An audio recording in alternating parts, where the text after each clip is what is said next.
Basahin po natin ating answer ni ate. Sa ate ko po, basahin natin. Answer.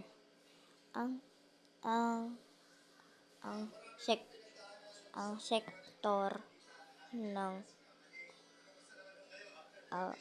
agrikultura ay ang sektor na responsable sa paggawa ng pag-produce ng mga produkto tulad ng mga isda, palay